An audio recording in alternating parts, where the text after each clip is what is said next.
मित्रों नमस्कार, आप हैं बसंत गुरु जी के साथ। आइए जीवन के एक ऐसे तथ्य के बारे में चर्चा करते हैं जिसके विषय में लोग अक्सर शोध करते रहते हैं, जीवन में तलाशते रहते हैं। कभी मिलता है, कभी नहीं मिलता है, कभी थोड़ी देर के लिए मिलता है, कभी कुछ समय के लिए मिलता है, फिर चला जाता है। वो क्या चीज़ है? खुशी। खुशी खुशी के लिए आप क्या नहीं करते हो? खुशी के लिए हम क्या नहीं करते हैं? हम बच्चों की खुशी के लिए क्या क्या नहीं करते हैं? बच्चे हमारे खुशी के लिए क्या नहीं करते हैं? देश का सरकार हम जनता की खुशी के लिए क्या नहीं करते हैं? माने आप जिधर देखो आदमी एक ही चीज़ बोलता है, ये सारा चीज़ खुशी के लिए किया जा रहा है, पर हर बार हम दुखित हो जाते हैं। खुशी के लिए तो करते हैं, खुशी मिलता भी है और खुशी हमारे पकड़ में नहीं आता, फिर खुशी कहीं से चला जाता है, फिर खुशी खुशी हमारी ज़िंदगी में फिर हम व्यतीत करने लगते हैं और मालूम होता है कि फिर ज़िंदगी में खुशी कहीं गायब हो गया। ये खुशी रहता कहाँ पर है? ये खुशी दिखता कैसे है? ये खुशी चलता कैसे है? ये खुशी है क्या? ज़िंदगी में बड़ी घालमेल कर देता है मित्र, और हम अपनी खुशी के लिए जाने क्या से क्या कर बैठते हैं।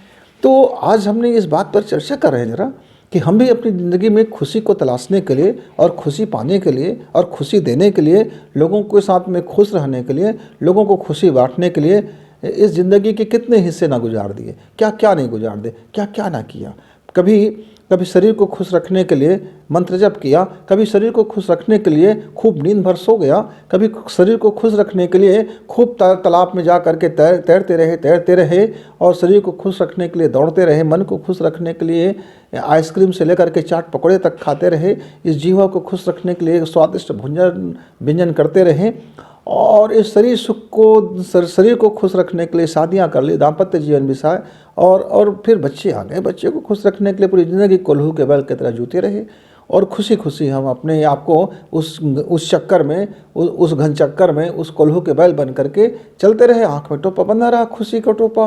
मेरे सामने में खुशी दिख रहा है, चलो कमाते हैं। किसके लिए कमाते हैं? तो बच्चों के लिए कमाते हैं। कई लोग बोलते हैं कि किसके लिए? तो बच्चे के लिए। बच्चे बोलते हैं किसके लिए? तो माता पिता के लिए। मतलब यहाँ हर व्यक्ति दूसरे की खुशी के लिए अपना खुशी कुर्बान करते रहते हैं।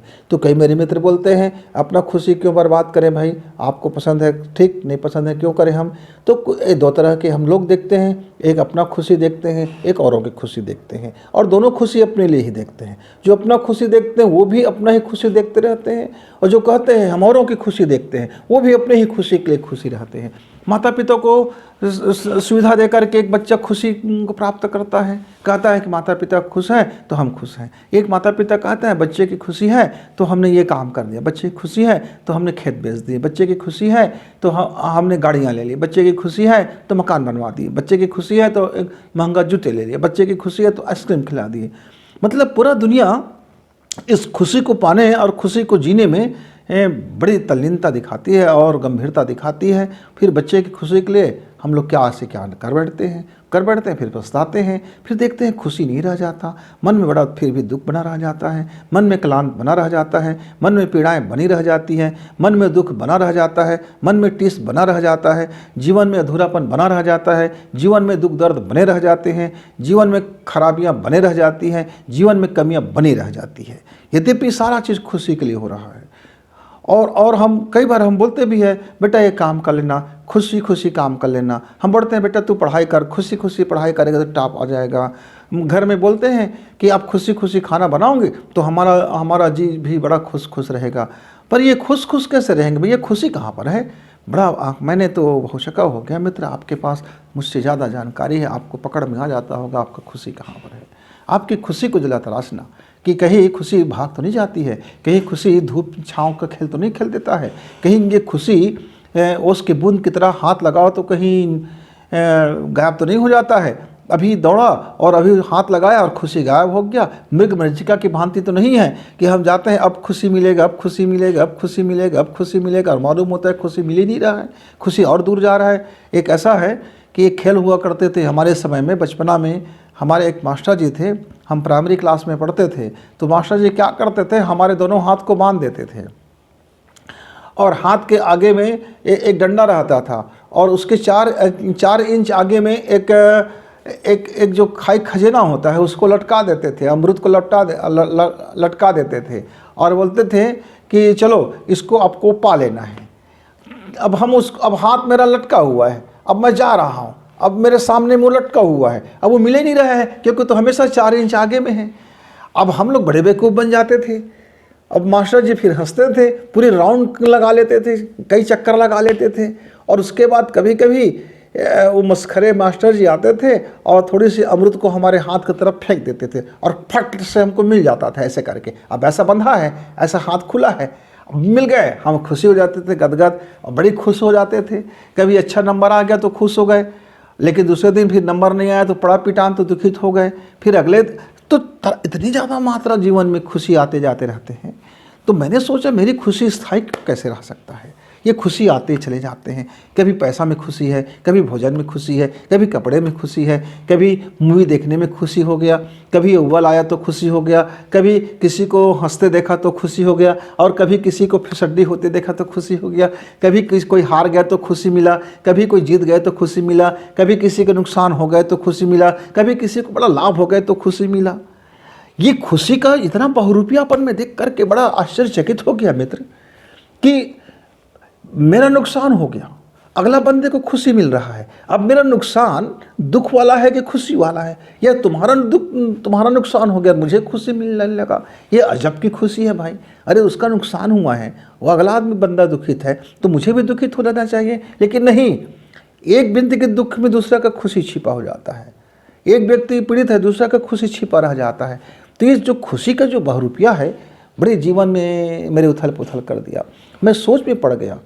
जब मैं मंत्र जप और ध्यान करना शुरू किया तो मैं सोचा कि मैं किस लिए कर रहा हूँ, मैं क्या इसमें मुझे खुशी मिलेगी क्या? क्योंकि इस लोग दुनिया भर में खुशी के लिए करते हैं। तालाब तैरना है तो खुशी के लिए, मजदूरी करना है तो खुशी के लिए, कुछ करना है तो खुशी के लिए।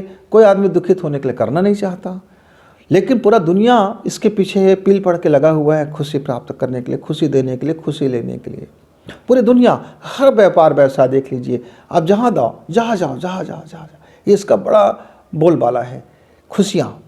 और हमारे मार्केट में जाओ तो बोलते हैं कि भैया आप त्यौहार आ गया, खुशियाँ बटोर लो। अच्छा, दुकानदार कैसे खुशियाँ बटोरते हैं? ढेर सारा सामान बेचते हैं, हमारा पूरा पैसा उनकी दुकान में चला जाता है। अब वो बोलते हैं कि आपने बच्चों की खुशियाँ खरीद ली। अच्छा भैया, बच्चों की खुशियाँ खरीद ली, दुकानदार का खुशी है कि उनका सामान बिक गया, अच्छा लाभ हो गया। अब मेरा क्या खुशी है? मेरा तो धन चला गया। बस बच्चे खिलौने खेले और तोड़ फोड़ दिए। उस समय तो खुशी महसूस हुआ, चलो बच्चे खेल रहे हैं, बच्चे खुश हैं।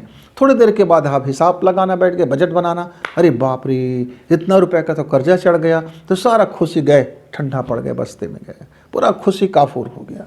इतने लाख रुपए का कर्ज हो गया, पूरा खुशी कैसी तैसी हो गई।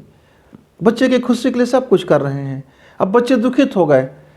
लाख रुपए का उनके लिए आपने खिलौना लाया, लाख रुपए उनके लिए खर्च किए, लाखों का खर्च किए। अब एक रुपए, एक अधन्य किसी काम के कारण थोड़ी सी चूक हो गया आपकी ज़िंदगी में, थोड़ी सी लेन देन में चूक हो गई, थोड़ी एक आख सामान की क्वालिटी कुछ घटिया निकल गया, अब बच्चे दुखित हो गए। अब आपका सारा लाखों रुपए का खुशी ही पानी में चला गया, गड्ढे में चला गया, बर्बाद हो गया। अब दुखित हो जाते हो, फिर लग जाते हैं बच्चे की खुशी के लिए करना है, बुढ़े के खुशी के लिए करना है, गैया के खुशी के लिए करना है, मच्छर के खुशी के लिए। अरे भैया, दुनिया भर में हर चीज़, हर दौड़ लग रहा है, खुशी के कारण लग रहा है। पर ऐसे में मेरे एक मित्र ने पूछ दिया, गुरुजी मेरा खुशी आता है और जाता है। तो मैं पूछा, भैया किसका खुशी एक साथ रुक जाता है? सारे जितने भी खुशियाँ हैं वो उछड़ेक होते हैं, वो उसके बूंद होते हैं, वे आपके मन के अंदर हैं कि वो खुशी आपका स्थायी रहेगा कि वो क्षणिक रहेगा। धन में खुशी देखोगे तो धन आपका खुशी आता जाता रहेगा, किसी कर्म में खुशी देखोगे तो कर्म आता और जाता रहेगा। एक ही परिप्रेक्ष्य में एक ही चीज़ें कई बार दुखित कर देती है और कई बार खुशियों से भर देता है। मित्र, जब मैं बाज़ार से आता हूँ, मार्केट से आता हूँ, घर का कुत्ता दुम हिलाता है, यदि मैंने उसके लिए समोसा ला दिया तो उसका खुशी, नहीं लाया तो भी वो खुश है कि आज नहीं तो कल लेके आएगा। लेकिन मैं यदि मैं रोज़ रोज़ लेके आता और किसी दिन नहीं लाऊंगा तो दुखित हो जाएगा, क्योंकि मैं रोज़ लाने की आदत डाल दिया हूँ।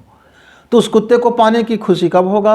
जब मैं रोज़ लेकर के आऊँगा। लेकिन मैंने रोज़ नहीं लाया, कभी कभार ला के दे देता हूँ, तो कुत्ते को पता है कि मैं कभी कभार लाता हूँ, और जिस दिन ला देता हूँ दिन खुशी से नाचने लग जाता है। हम बच्चे होते हैं, हमारे लिए एक समोसा ला दी जाए, एक भजिया ला दी जाए, एक आलू गुंडा ला दी जाए, हमारी खुशियाँ, एक चॉकलेट मिल गया, हमारी खुशियाँ। बड़े हो गए, लाखों रुपए का गिफ्ट आया, तब भी उतनी खुशियाँ नहीं मिला। एक बच्चे थे, 1 रुपए की चॉकलेट में जो खुशियाँ थी। अब हम बड़े हो गए, हमने हमने 20 लाख की एक बड़ी गाड़ी ला दी, तब भी वो खुशियाँ नहीं हुई। क्यों? उसमें कितना कमियां हैं, वो कमियां दिख गए। तो मित्रों, खुशी स्थायी कब होता है? जब किसी वस्तु में आप कमियों को नज़रअंदाज करते हैं, उसकी खूबी को देखते हैं, उसकी परिस्थिति को देखते हैं, अपनी परिस्थिति सोचते हैं। आप अपनी परिस्थिति में कितना कर रहे हैं, वो आपको खुशी देगा। आप उसी को दूसरा दृष्टि से देखते हैं कि अभी तो आप में बहुत कमजोरी है, तो आपको दुख से भर देगा। मान लीजिए मेरे पास 1 रुपए का कलम है, मेरे पास एक कलम है, एक मित्रों ये 5 रुपए वाली कलम है। ये 5 रुपए की कलम मुझे खुशी से भर देता है, क्योंकि 5 रुपए कलम से मैं वही साहित्य लिख सकता हूँ जो लाखों लोगों के विचार को बदल सकता है। ये 5 रुपए की कलम में वो शक्ति है जो लाखों लोगों के विचार बदल दे। अब मुझे इस चांदी का पेन भी दे दोगे तब भी मैं उसमें वही कार्य करूँगा। मैं ये लिखो और फेंको दे दोगे तब भी मैं वही कार्य करूँगा। तो मेरी यदि इस पेन में यदि मुझे 5 रुपए के पेन भी वही मुझे खुशी देगा, और 1 लाख की चांदी का पेन भी मुझे वही खुशी देगा, क्योंकि मैं लिखने वाला हूँ, लेखक हूँ। मेरा काम है इस कलम से साहित्य का सृजन करना। लेकिन किसी बच्चे को आप दे दो, तो ये 1 रुपए का पेन है, उसने लिखा और फेंका, और चांदी का पेन है तो उसको रिफिल निकाला और उसको रख देगा, क्योंकि उसका व्यापार वैसा देखेगा कितने रुपए का बिक्री हो सकता है। आप देखते हैं, आपको जब कोई ट्रॉफी मिलता है तो आप खुशी से गदगद हो जाते हैं। कितने की रहती होगी वो ट्रॉफी? 1000 रुपये का रहती होगी। अब कोई बड़ा पुरस्कार मिलता है तो आप बड़े खुश हो जाते हैं। क्या हो जाता है? एक कागज़ का रहता है, 10 रुपये की प्रिंट में आपको दिया जा सकता है। लेकिन 10 रुपये की कागज़ की कीमत नहीं, कागज़ है कि वहाँ जो आपको ताम्रपत्र मिला, वो एक सील मोहर लग करके जो सार्वजनिक घोषणा हुई है, उस घोषणा की आपको खुशी मिल रहा है। मित्रों, तो जीवन में इतनी खुशियाँ मिलती, इतनी खुशियाँ आती जाती रहती है, लोग फिर भी दुखित हैं, फिर भी लोग दुखित हैं और खुशी के तलाश में हैं। तो मैंने अपने गुरुदेव से पूछा, गुरुदेव मुझे दुख से परिचय कराइए, क्योंकि मैं यदि एक बार इस दुख को समझ जाऊंगा तो खुशी को मैं ऑटोमेटिक समझ जाऊंगा। मेरा नकारात्मक दृष्टिकोण मुझे दुख से भर देता है, मेरा सकारात्मक दृष्टिकोण मुझे खुशी से भर देता है। मित्रों, गुरुजी ने कहा, इस सिक्के के 2 पहलू है बेटा। वही घटना आपको दुखित कर देगा, वही घटना आपको खुशी से भर देगा। वही भोजन आपको स्वादिष्ट लगेगा, वही भोजन आपको बेस्वाद लगेगा। वही शरीर आपको शानदार लगेगा, वही शरीर आपको घटिया लगेगा। वही जीवन आपको शानदार लगेगा, वही जीवन आपको घटिया लगेगा। सिर्फ देखने का तरीका है, दृष्टिकोण का भेद है कि कोई आपको क्या लगता है। एक व्यक्ति हवन करके खुश होता है, एक व्यक्ति हवन करा के खुश होता है, एक व्यक्ति जूते चप्पल उठा के खुश होता है, एक व्यक्ति जूते चप्पल फेंक के खुश होता है। अपना अपना तरीका है खुशी प्राप्त करने का, अपना अपना तरीका है अपने नज़र को देखने का, अपने जीवन को देखने का, अपने वस्तु को देखने का, अपने परिस्थिति को देखने का। तो ये जो स्थायी खुशी तभी मिलेंगे जब आपकी नज़रें सकारात्मक होगा, आपकी नज़र पॉजिटिव चीज़ देखेंगे, आपकी नज़र वस्तु को देखेंगे नहीं बल्कि वस्तु स्थिति को देखेंगे, आप अपनी पोजीशन देखेंगे। मान लीजिए मेरे मित्र, अभी मेरे पास भूख लगी है तो मुझे आधा रोटी भी वो तृप्त देगा और खुशी से भर देगा। वह बासी रोटी ही क्यों ना हो, जब मेरे उदर में जाकर मेरे भूख को मिटा देगा तो मुझे खुशी प्राप्त होगा। लेकिन मेरा पेट भरा हुआ है मित्र, और खूब भरा हुआ है, गले के आते तक मेरा खाना भरा हुआ है, उल्टी के होते तक मेरा खाना भरा हुआ है। अब मुझे रसगुल्ला भी ला के दे दोगे तो मुझे खुशी ना मिलेगा, क्योंकि उसका स्वाद भी अब मुझे बेस्वाद लगेगा, क्योंकि मुझे उल्टी होने का डर है। करेला का कड़वापन जब आप सब्जी में खाते हो तो आपको स्वाद से भर देता है। क्यों? उस कड़वापन में भी स्वाद आ जाता है आपको, क्योंकि सब्जी का स्वाद है। तो देखने का तरीका है स्थायी खुशी मित्र, हमारे देखने का तरीका है। हम वस्तु को, परिस्थिति को और अपने कार्यों को, अपनी योजनाओं को और अपने अनुग्रहों को, अपने भाग्य और सौभाग्य को, यदि हमारा दृष्टिकोण यदि आंतरिक हो जाता है, हम स्वयं की ओर देखने लग जाते हैं, सकारात्मक देखने लगते हैं, सृजन को देखने लग जाते हैं, तो हर क्षण हम खुश रह सकते हैं। वो मेरा स्थायी खुशी हो सकता है, मेरा स्थायी खुशी हो सकता है।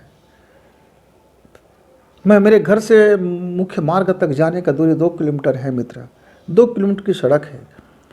आजकल के नौजवान बच्चे 2 किलोमीटर को बाइसिकल से चलते हैं, बाइक से चलते हैं, कार से चलते हैं, मोटर गाड़ियों से चलते हैं। मान लीजिए मैं पैदल चल रहा हूँ, तो मुझे इस बात की खुशी है कि मैं अभी मेरा पैर इतना सक्षम है कि मैं 2 किलोमीटर पैदल चल सकता हूँ, और मैं बिना किसी के सहायता मांगे अपने बलबूते में जा करके अपनी बस बैठ करके शहर जा सकता हूँ। मेरा खुशी इसमें भी मिल सकता है। और मैं इसमें दुखित भी हो सकता हूँ कि मैं बाइक चलाता नहीं हूँ, मैं मोटर गाड़ियाँ चलाता नहीं हूँ। क्या बताऊँ, मुझे रोज़ 2 किलोमीटर चलना पड़ जाता है शहर तक जाने के लिए, बस से जाना पड़ जाता है। मेरे पास मर्सिडीज़ होता, मेरे पास शानदार चीज़ें होती, मेरे पास वो WBM होता, मेरे पास ये होता, मेरे पास हवाई जहाज़ होता, यहीं से बैठता और उड़ जाता, तो मैं उसी परिस्थिति में बड़ा दुखित हो जाऊँगा मित्र। उसी परिस्थिति मुझे खुशी से भर देता है, वही परिस्थिति मुझे दुखित कर देता है। स्थायी खुशी चाहते हो तो नज़र को बदलो। तो क्या स्थायी खुशी मिलेगा? नहीं मित्र, नज़रिया बदलने से स्थायी खुशी मिलती है। हमारी नज़र तो वही रहता है, नज़रिया बदलें। वस्तु तो वही रहता है, वस्तु को देखने का तरीका है। परिस्थितियाँ तो वही होती है, परिस्थितियों को देखने का तरीका है। तो खुशियाँ क्या है? वास्तव में महसूस करने का तरीका है, अपने को अंदर से महसूस से भरने का तरीका है, फीलिंग का तरीका है। वो हमारा अपना क्या फीलिंग है। तो जिस क्षण आप अपना फीलिंग इस महान ईश्वर से, महान ईश्वर से और उस सृजन करने वाले प्रभु से आप मिला देते हैं, अपने गुरु के चरणों में लगा देते हैं और आप विलय हो जाते हैं गुरु के जीवन में, गुरु के सानिध्य में, गुरु की उपासना में, गुरु में आप विलय कर देते हैं। यदि आप अपने को दैवीय अनुग्रह में विलय कर देते हैं, आप समझ जाते हैं यह परम सत्ता, परम सृष्टि का आप एक महान धरोहर है। जिस क्षण आप अपने को उस महानता में विलय करते हैं, महानता को समझते हैं, और आपका जो मन है वो व्यापक हो जाता है। जैसे जैसे मन की सीमाएं टूटती हैं मित्र, आपकी खुशियाँ स्थायी होने लगती हैं। जैसे जैसे आपकी मन की सीमा छोटा होता जाता है, आपके दुख बढ़ता हुआ चला जाता है। जैसे जैसे मन आपकी अनलिमिटेड होता जाता है, जैसे जैसे आपके मस्तिष्क इस ब्राह्मी मस्तिष्क से मिलता जाता है, जैसे जैसे आपके हृदय छोटा होगा तो दुख से भरा होगा, जैसे जैसे आपका हृदय विशाल होगा, बड़ा होगा, लोगों के लिए खुलता जाएगा, वैसे वैसे आपकी खुशियाँ स्थायी होता हुआ जाएगा। मतलब क्या है? आपका हृदय यदि छोटा है तो आप दुख से भरे रहोगे, क्योंकि खुशियाँ आपको क्षणिक लगेगा। लेकिन आपका हृदय यदि बड़ा होता जाएगा तो आपका खुशियाँ स्थायी होता जाएगा। हमने पहले एग्जाम्पल बताया ना, एक व्यक्ति को नुकसान हो गया, एक व्यक्ति को खुशी मिल गया, ये छोटा हृदय का काम है। लेकिन एक व्यक्ति को नुकसान हुआ, दूसरा व्यक्ति भी दुखित हो गया, ये बड़ा हृदय का काम है। फिर वो नुकसान क्यों चाहेगा? किसी के नुकसान में यदि आपको खुशी मिलता है तो आपका हृदय छोटा है, किसी के दुख में आपको खुशी मिलता है तो आपका हृदय, आपका बौनापन है, ये आपका देखने का तरीका है मित्र। तो थोड़ा सा उसको ठीक कर लेंगे, तो जैसे ही आप उसको ठीक करते हैं तो सच्ची और स्थायी खुशी फिर आपको जीवन भर मिलता है। इस ब्रह्मांड में अपने आप को जब मिला देते हैं, इस अखिल ब्रह्मांड की समझ आपके भीतर उतर जाता है, अपना हृदय की सीमा आप तोड़ देते हैं, आप अपने हृदय को सीमा से बाहर कर देते हैं, अपने मस्तिष्क की सीमाओं को तोड़ देते हैं, अपने मन की सीमाओं को जब तोड़ देते हैं, इस विलय हो जाते हैं इस अंतरिक्ष में, इस आकाश में। जिस क्षण आप अपने को विलय करते हैं मित्र, उसी क्षण आपका खुशी स्थायी हो जाता है। तो जरा प्रयोग करके देखेंगे, आकाश साधना करके देखेंगे। अगर आकाश साधना स्थायी खुशी का एक मुकम्मल मार्ग है। आकाश साधना करने वाले मेरे जितने भी मित्र होते हैं, उसके जीवन में स्थायी खुशी उतर आता है। आप भी करके देखना आकाश साधना, आपके जीवन में भी स्थायी खुशी उतर कर आ जाएगा। प्रैक्टिकल करें, प्रयोग करें और सफल हो जाए तो धन्यवाद, और असफल हो जाए तो गुरु जी के माथे में मर देना कि गुरु जी आपने गलत बता दिया था, आप क्या से क्या बता दिए थे, आपने बकवास बता दिया था, मेरे जीवन में खुशी नहीं आया। मित्रों, लेकिन उतरेगा खुशी। आकाश साधना कीजिए, अपने आप को आकाश में विलय कीजिए। आप देखेंगे जिस क्षण आप अपने को अंतरिक्ष में विलय करेंगे, स्थायी खुशी स्वयं से उतर के आके कहेगा, आहा अद्भुत खुशी है। मित्रों, फिर मिलेंगे, तब तक के लिए गुरु जी को विदा। नमस्कार, धन्यवाद।